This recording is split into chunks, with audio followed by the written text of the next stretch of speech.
Yep, this is in my own words. The only words I got.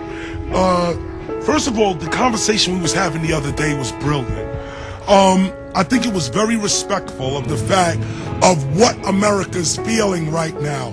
What is most important is that we don't get caught up in emotional politics. As a black man in the United States, I can feel the emotion. I can feel the emotion of having a black first family in office. Like, for instance, Barack Obama, when we say a black person in office, we gotta ease back, because for the first time we really have an African American actually in office. To call him black is a disrespect to his mother, and I don't think that's fair. He comes from a biracial family, and that should be respected. I, more than anybody, am ecstatic over the fact that at least the racial barrier in the White House has been broken. But now let's get down with the truth. The truth. After we leave the emotionalism alone for a minute, what do we as Americans should be looking out for? How should we be getting prepared for what's about to come?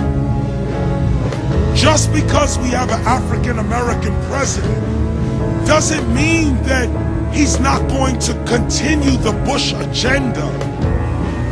I'm not dissing anybody, but a politician is a politician. And if I can say one thing to all people in the United States, it's this: America has broken its own rules, has broken its own laws. It's time for the citizenry of the United States to actually follow its own laws. If we stay steadfast to the Constitution, at least we won't be hit so hard with that global agenda. Here's what we were talking about the other day. If you really want to see what black governance is like, take a look at the mayors of major cities. When the cities were in power, we couldn't be the mayors.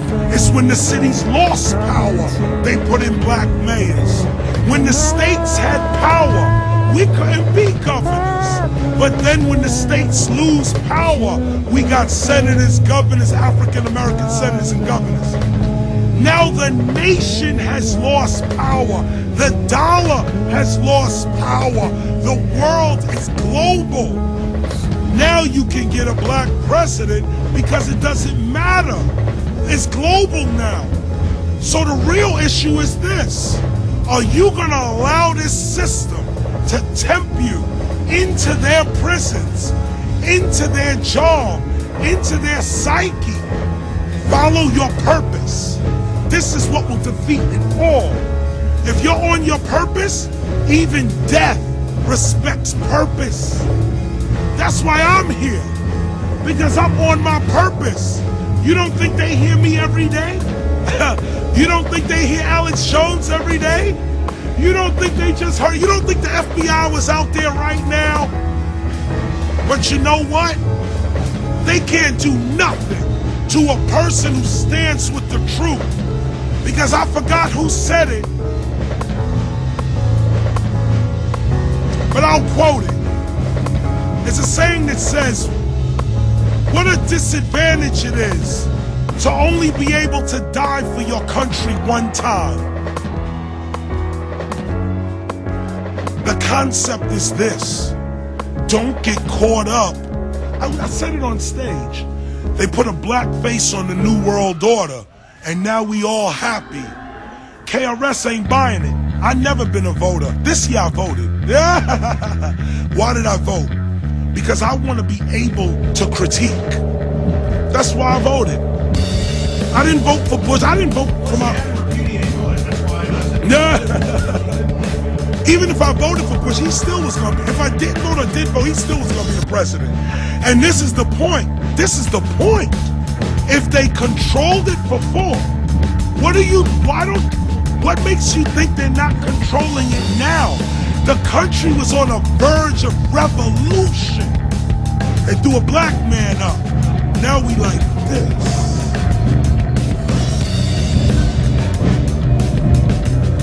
Don't get caught up. Now I say this respectfully, because Barack Obama, I don't know the man.